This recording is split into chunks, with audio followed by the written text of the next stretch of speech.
Welcome back to the MotorFab YouTube channel. Well, what a week it's been. This episode is getting ready for Radial Redemption and racing at testing at Radial Redemption. If it could go wrong, it did go wrong. This episode will show you through the week leading up to that and the struggles I've had. The first hurdle was I dropped the diff oil out to change the diff gears in my diff center, and bits of bearing and all sorts of stuff came out of the oil. So then I pulled diff center out and found out that the diff center was smashed. So with only a couple of days to go, I had no diff center, but I had a few days at that stage, but not many. Ray Bernard from Western Suburbs Differential up there in Brisbane, he called me up and said, "Hey Luke, I can help you out," and help me out. He did. He came in to his shop on a Sunday morning, built me a insane, strange diff center with all the good stuff in it. Really good center. Ray is a really awesome guy. He's one of the good guys in drag racing, that's for sure. Went out of his way to build me a diff center on a Sunday. I've referred a lot of people to him, which has been very helpful to those people. And Ray's, he's a man. If you need anything differential,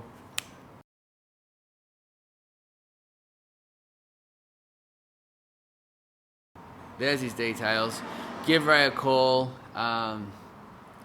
Check out his page. And if you need a diff, give him a call for sure. He's a really good guy, very, very knowledgeable with diffs. So he pulled us out of the shit with the diff center. So thank you, Ray. And then the next struggle was that broken shock absorber. You'll see all that this episode. We've had more breakages. But yeah, watch the episode and you'll see how that all unfolded. You can't have a good race meet or a good lead up to race meet every time. You got to have some bad ones, because that's the struggle, the challenge. That's what we keep coming back for. If it was easy and you did well and you PB'd every time you went out, well, then you'd get sick of it and be boring. So a big part of what's so addictive about cars and drag racing is that they do challenge you. Sometimes they blow up, and sometimes you just don't know what's going on, and you got to figure it out. And for me, that's the challenge, is what keeps me coming back again and again and again, to not be beaten by it, to beat it and not be beaten by it. So I do, as stressful it is at the time, I do enjoy the challenges of it. And I swear, but this car BUMPIN, it is cursed at times. I think it's coming up to nearly 2 years. It's been running 5.0s for, and I've just been trying to get that. It's gone 5.00. A couple of times it's gone many 5.0s, and it just does not want to go 4.99. I don't really want too much more out of it. I just want that 4 at the front, but it's eluded me once again, as you'll see this episode. But hey, like I said, you have a bit of fun in the process. And it hasn't helped that this week's been really busy. So business comes first, obviously, and the car gets put on the back burner. This week's probably been our busiest week on record. We've smashed out a heap of orders. A lot of you guys will start to see your orders showing up. A lot of you guys would have got the message through that the tracking details and stuff, that it's all in transit. And a lot of guys are still waiting. Your orders are on the way. So they're either different stages of production or getting ready to go. But we are starting to catch up. So, and I'll work on getting the wait times for the orders down. There is a lot of really exciting stuff happening with MotorFab in the weeks and months to come, which I'll keep you guys all up to date with. Some really exciting stuff and some really big things coming for MotorFab, which is fantastic. I've been working really hard behind the scenes on some things. So next week I better hook in and get this Monaro sorted out before things get too chaotic. It's very, very close, so no more racing for a little bit, no more distractions. Just get the Monaro done, and hopefully the next time I go down a drag strip, it's taking that Monaro down a test and tune track or something to see what she can do. And you guys have been waiting a long time for that. Sorry about the side tracking, but we'll get there hopefully very, very soon. I think that's all we've got to cover. So thank you very much for all your support. While we've been out at the track, heaps of people have been coming up to us saying, "Hey, love the channel. been enjoying the build, been enjoying watching the racing. So really do appreciate that, and it's I'm absolutely blown away by how many people are watching the channel and supporting us. So yeah, awesome. Thank you very much for that, and don't forget, like and subscribe. Keep watching, and grab your merchandise. There's plenty in stock at the moment. So little merchandise pic, show you what you're getting. And yeah, check out the website and watch this episode. Next week, back to the Monaro, like I said. Thank you very much for watching. Thanks for your support. So just about to rip the diff out of BUMPIN so I can change the diff gears. It's got 325s in it at the moment, and I want to put 389s in it, which I have over there. So I pulled the wheels off and I've just dropped the oil, and you can see I'll get sidetracked here. I'll come back to that. We've got the alternator diff, I'll explain later. I dropped the oil, and this was the first thing that came out of the oil, which is very concerning. So, bearing needle roller by looks, and it has been crunched between some gears or something. And you can see that, there you go. There seems to be more metal in the oil than oil, and the oil doesn't smell real good. It's very metallic-y. So yeah, that might have been very lucky that I've chosen to pull the diff out now, because I think we've had a little bearing malfunction in there somewhere. So we'll figure that out. Yeah, heaps of people are going to ask about the alternator on the diff. Yeah, we'll zoom back up here to the front. That's the front of the engine there. There's no room for an alternator. And so I put it on the diff, and at the time I thought it was really cool. It's a really good idea. Made all this bracket by hand, made all this pulley by hand, and it works, but it only works when the car's moving, obviously. So it's not real good for starting her up for a quick charge in the staging lanes or anything like that. And we're in the lineup, power cruise and stuff like that. But once you're moving it, it obviously charges. But it's never failed me, but it's yeah, sometimes voltage has been a little bit of an issue, so I always charge between rounds just to make sure the battery is topped up. But yeah, it works, but I probably wouldn't do it that way again. Maybe in like a hot rod or something, when you really didn't want to see the alternator in the engine bay. Now you can see here, chromoly shaft, got all the billet yokes, the billet caps, the billet pinion. I've got all the good stuff in there. I've had a few diff failures over the years. That's why I always stress to people, just put the best stuff you can afford in there. Don't do it once and do it right, because it's the bit that lets go. And every time they let go and you have to fix it, then you've got to pay for it twice. So it's best just to put the good stuff in there from the start. So yeah, I'm going to pull the axles out and rip the diff center out and see what's wrong in there. Well, I've got the diff center out, and I can't see in here because it's on the hoist, but you guys can with the camera. We've got a tail of destruction. Here we go, yeah, here we go. All of a bearing, part of a casing, I believe, part of a bearing housing. At first glance, let me get a rag. First glance in the center, it all looks okay. It's the car's, I've been still driving it around the block and stuff.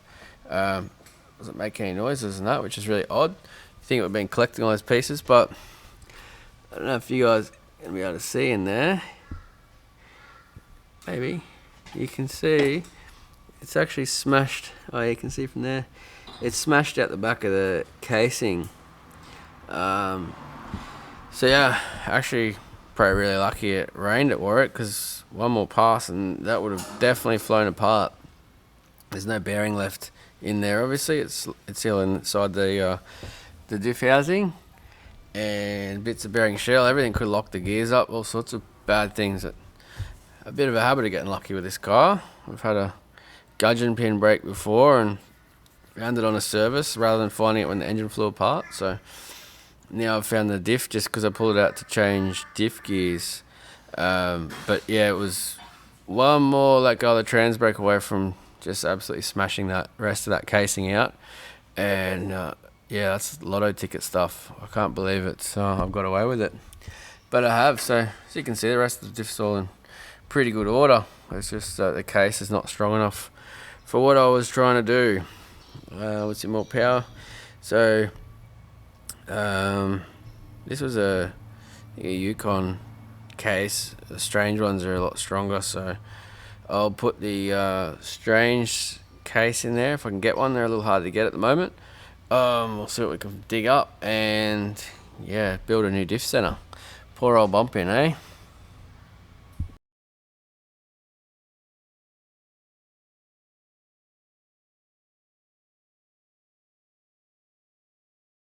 So here we've got our new strange diff. Just pulled some bolts out because our old, a lot of you astute viewers saw before, I had the alternator mounted off the diff.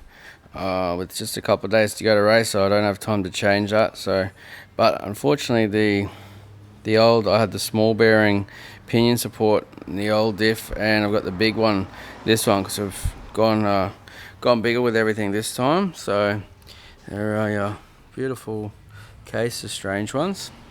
So I got to make that fit, but it doesn't fit over the ribs at the back. So the alternator, I've already cut it off. It used to wrap right round all by one bolt, but it doesn't need to. It was a bit overkill at the time, so I've cut that off, and now I'm going to cut the I think I'm going to open it right out here into this hole. It's way stronger than it needs to be anyway, hopefully, and that'll lighten it up a bit. It'll come around there, around there, around there, and that should mount an alternator, and we'll hopefully get our, maybe it's just some spaces, a little bit of machining. We'll get the two pulleys for the belt to line up, and once all that's done, it can all go back in. When I first built the ute, I didn't mind making lots of stuff. I wanted to make everything unique and try to engineer everything a little bit extra. But now that when you work on them all the time, you just want something simple that bolts back together. But yeah, I don't think I'd do the alternator on the diff thing again unless it was real. Could not run it. But I mean, as you can see, excuse the sun, there isn't. You got the water pipes here, you got the turbo pipes, the turbo drain back here, you got the belt driven fuel pump, crank trigger, everything over that side. I probably could have fitted an alternator in there. There's nowhere up the top for it. Could have shuffled everything around a little bit, and probably should have worked a little bit harder at getting the alternator in where it needs to go. It was always, I used to do a lot of power cruise and stuff in the car, and it was always sort of set up as a street car. You can see it's still got the, that's just the water that runs off the methanol. It runs out the turbo dump pipe. It runs at the flange and leaks and everything, wipes off. But yeah, she's still a stock front end. It was always built as a street car. It's all still in there. So race car these days, you just put a 16 volt lithium battery in it. Don't even need an alternator. So, but not for drag racing. It's charging between rounds. But the yeah, so here we are. We've got, it's Wednesday. We've got Thursday to go, and we're racing Friday. So I better hook in, make this alternator work, and get this car back together and get it swapped over from no prep to radial. Let's do this.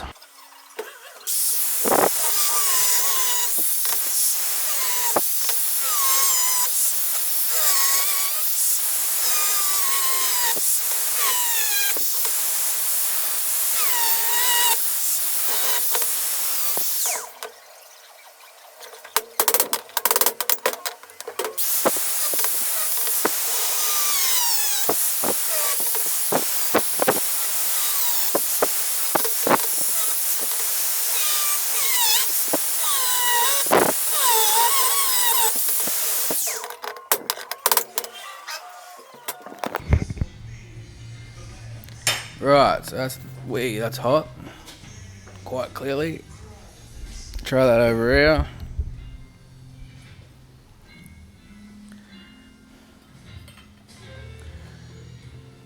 Oh, so hot.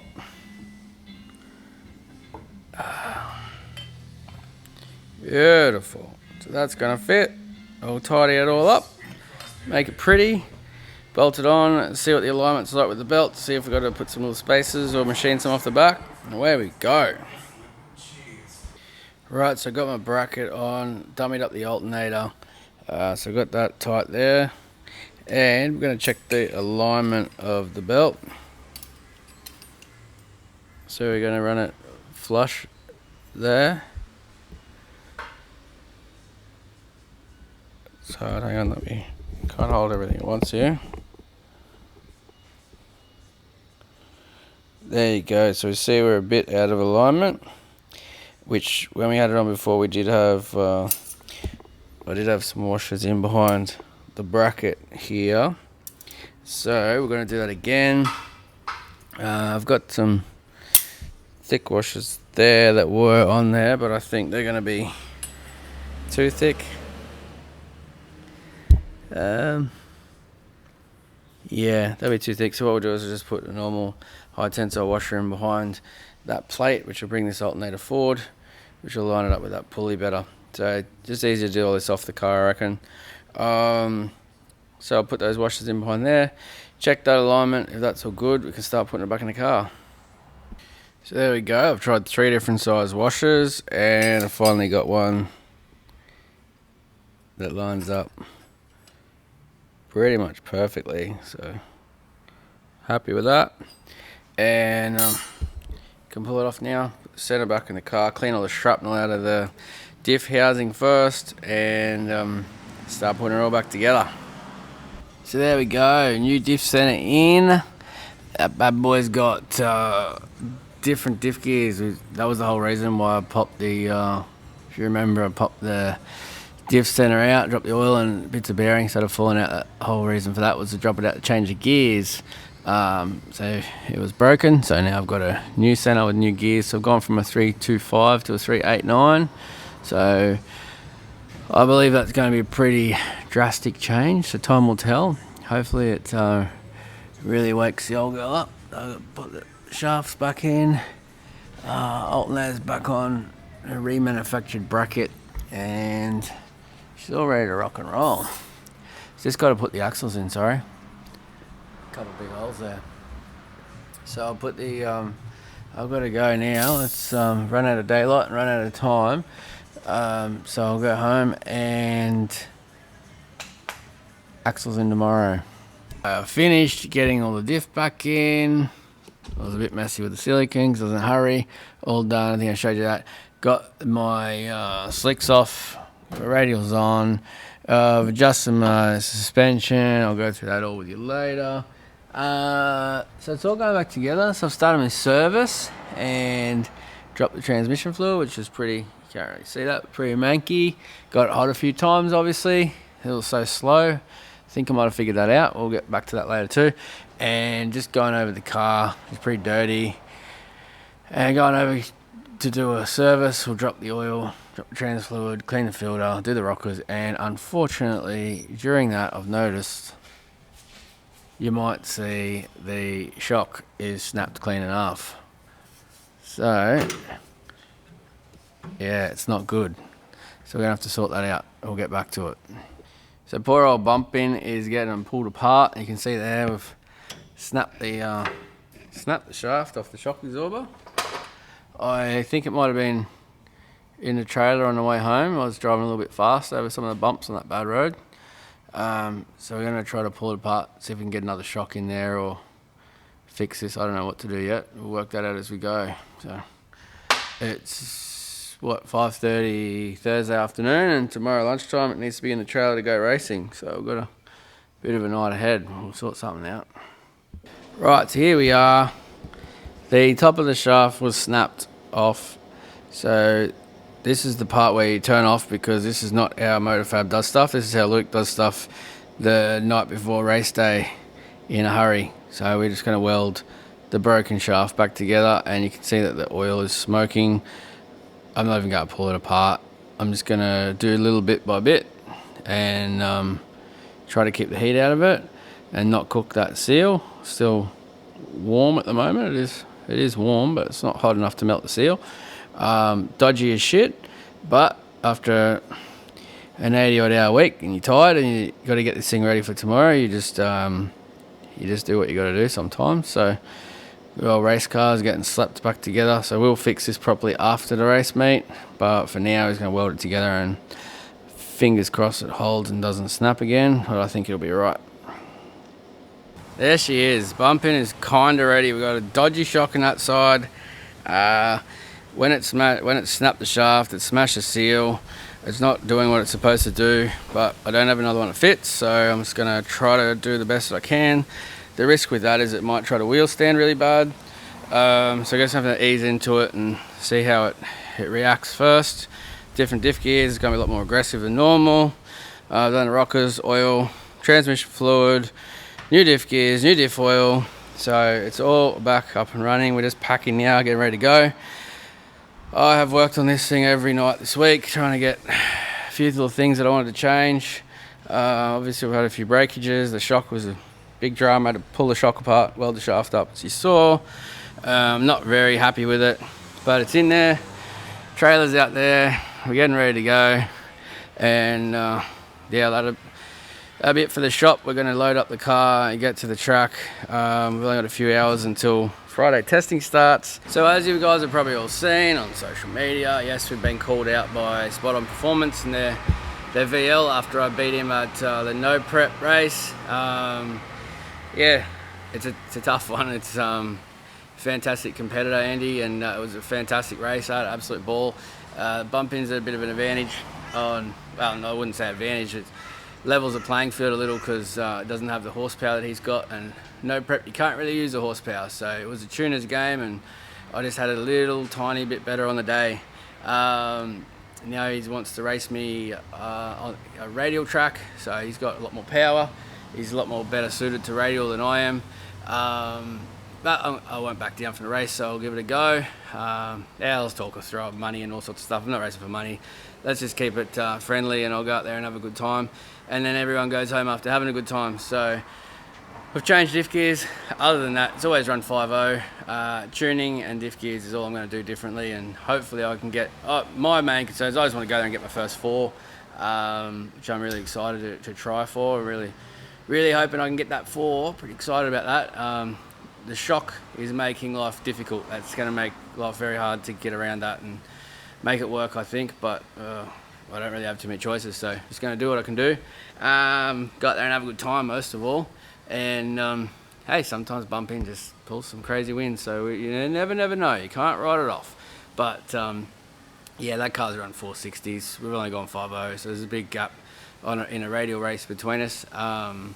So we'll just see how we go, have a bit of fun doing so, and just looking forward to going racing. Got the radials back on, tightened all the suspension up, except for the dodgy shock, and the 389 diff gears down from a 325 is going to be a massive difference, I think. So I won't be able to use my old tunes for radial. I have to come into it very soft, because the risk of that with a different gear ratio, it's going to try to wheelie, I think, if it grabs, if it hooks up. So we'll try to get a tune that bites and then ease that power in. Rather, that shock definitely won't take a big wheelie and it coming back down. So I'm going to try not to wheelie it, and wheelies don't go fast. So, and they also break stuff, especially when you've got a dodgy welded up shock shaft. So yeah, so I'm just going to get up there, ease into my tunes. Today is a testing day. They obviously want to race me today, so tonight let me get a few under my belt and get my tune resorted, and then we'll front up for a race, and I'll try to bring all that to you guys and try to have some fun, and that's what's going to happen, hopefully. Going to try to get that 4. Let's do it. Enjoy, guys.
no prep, which went a lot faster.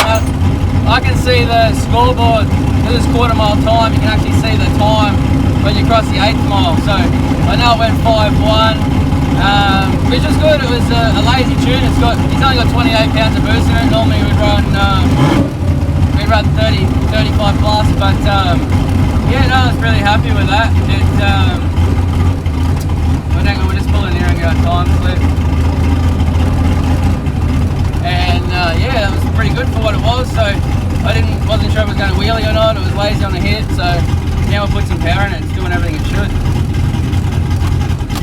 Thanks, Chef. You have a good day.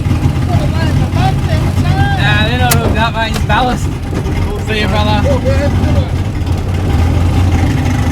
So yeah, it rightly so ran the same 60 as it did at no prep, which was a fantastic 60 for no prep, but lazy for radial. I didn't have much power because I didn't know the new diff gears was going to wheelie, so we're pretty happy. 5:1, 137 mile an hour down. So that's a good start. Now we'll put some power into it and give it something to 60. And so far, fingers crossed, I'm pretty happy with that we can get our 4. Hopefully, I've got a lot left to put in it now. So yeah, diff gears seem to have worked. Over and out.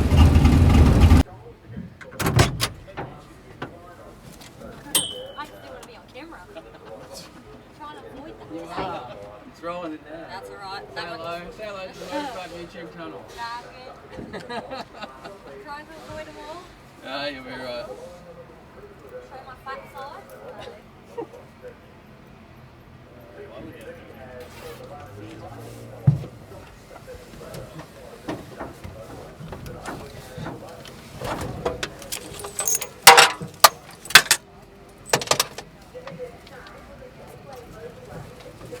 It's trying to rain on us.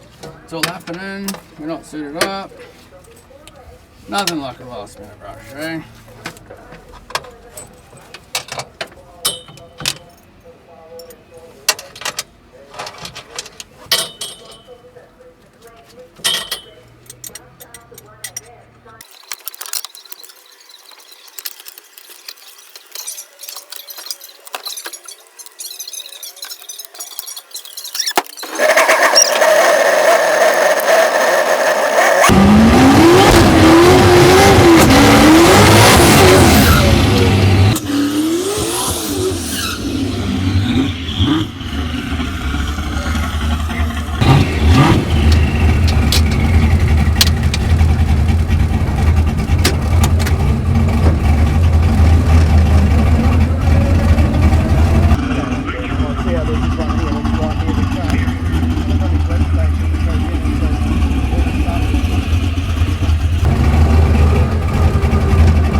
Popping and carrying on, so I don't know what's happened with the tune there. Yeah, I don't know, I have to have a look at that. I put more boost in it, so maybe it didn't like the extra boost. The fuel's probably a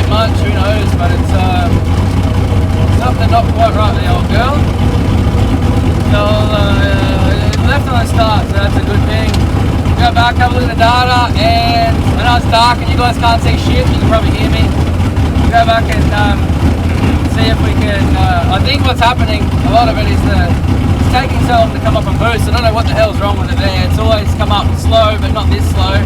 And it's getting so friggin' hot by the time it comes up. So I really lance on the tune on the brake to try to stop it. So I don't know why it's doing it, but we're gonna have to try to come up with something different. It's fighting us, but I can smell the gearbox. It's good, but I'll see if I can get it to spool a bit quicker. And probably the hot box is giving us a slow ET. I think I just got my time slip. I know you can't see, but you can hear. I haven't got a light, so I can't run the light shining in my face while I race. It went 128 to 60, which is not bad. We're not leaving a lot of boost. So it went 510, so it was nearly back into the 5.0s. So it did go faster, not by much, but it went 139, so it picked up 2 miles an hour. So we'll see what we can do. I think if I can pull some fuel out and get rid of that misfire, it can make a lot more power, and that might help it out a bit. So let's see what we can do.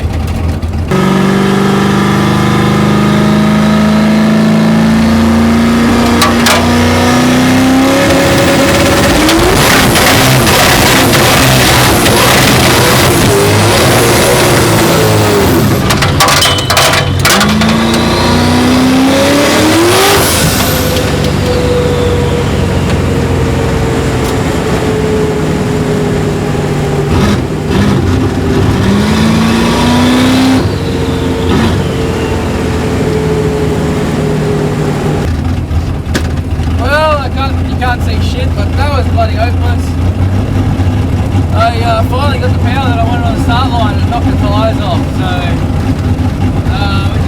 is kind of good. We've had a lot more power, but it came up a bit quicker on boost, which was good.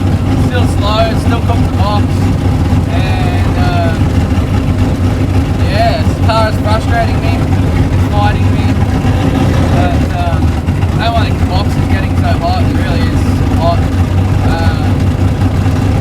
But yeah, I don't know, we'll go back. There's no data because I just did a big power skid. That's for you guys.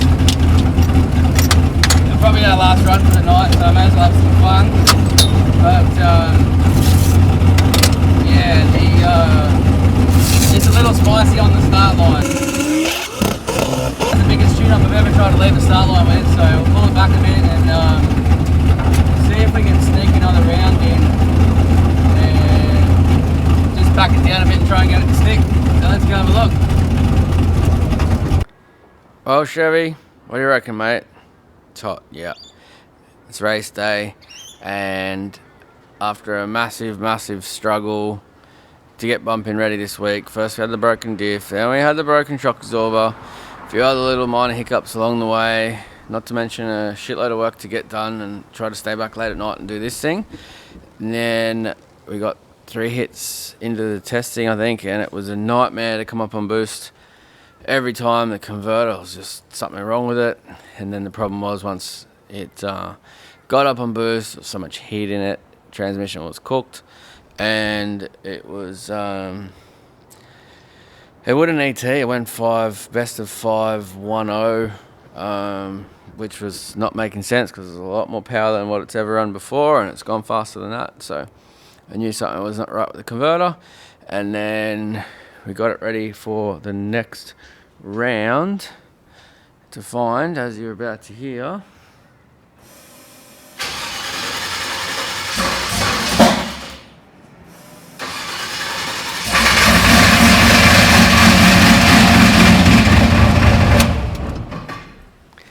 I won't let it run for long, but as you can hear, air converter is destroyed.